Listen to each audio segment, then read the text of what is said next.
All right, so it's Damien from Marketing and Food Online. And in this podcast, which we will upload to our YouTube channel, our second YouTube channel, we will definitely have this information available for our viewers on our YouTube channel as well. So this podcast, I'm going to cover two specific questions. Can you sell homemade food products online? And can I cook at home and sell it? Now, the one thing you have to understand about selling food from home is this. Number one, it's going to fall under what's known as the Cottage food laws.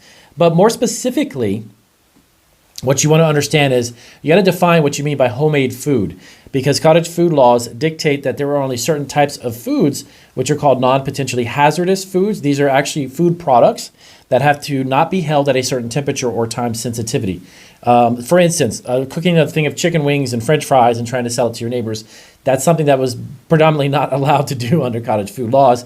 But if the products that are listed by state, each one setting up their list specifically as to what they would allow, predominantly these would be things like baked goods, snacks, popcorns, sometimes even nut butters. Certain states allow salsa, depending on the pH level as well.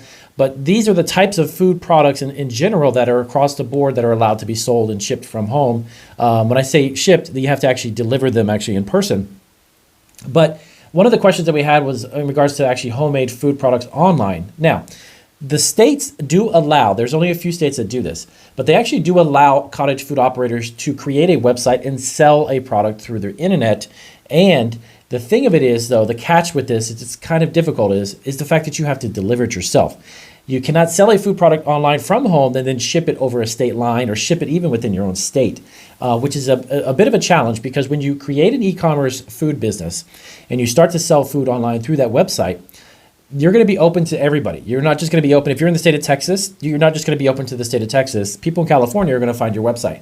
So the trick is that you can't actually sell it to somebody in California if you're creating a food product and selling from home in Texas or even any other state for that matter. So the trick becomes this.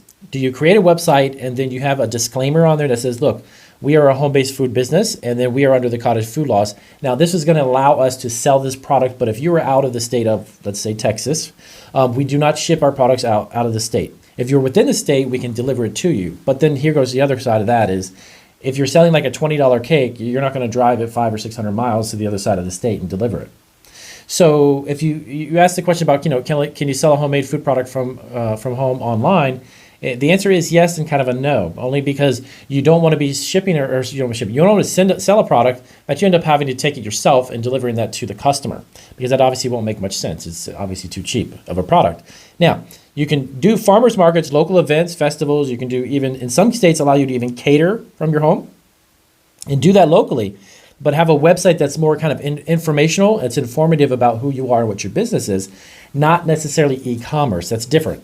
Creating a website or even a blog that's informational and informative and explaining what you do and how you do it and the story about your food business is one part of it. But actually turning that into a business, turning it into an e-commerce site where you're selling something, you can actually avoid that by not obviously offering anything. Now, I would recommend, yes, you should create a website even if you are starting a home-based food business, and have it be an informative website at first. But as your business grows and then you get into a commercial kitchen or you begin to utilize a commercial kitchen, from that makes sense, because then you can create that e-commerce store and start shipping, okay?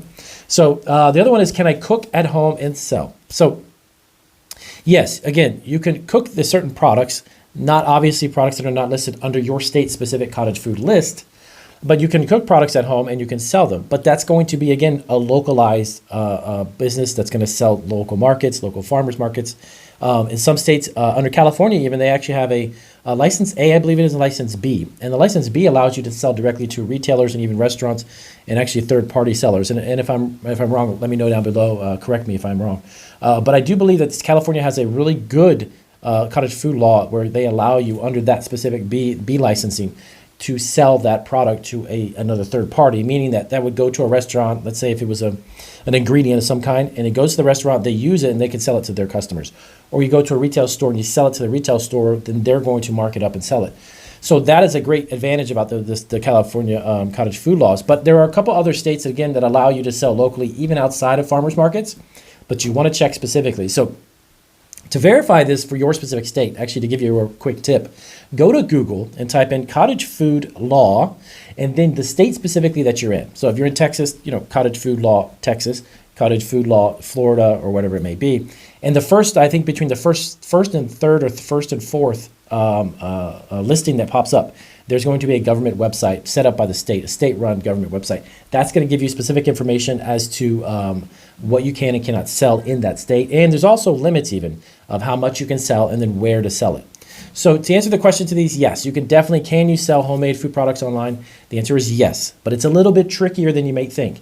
It's not something where you can sell products on, you can buy it at the grocery store and flip it on eBay or Etsy or Amazon from your home. Technically, that's illegal. Okay.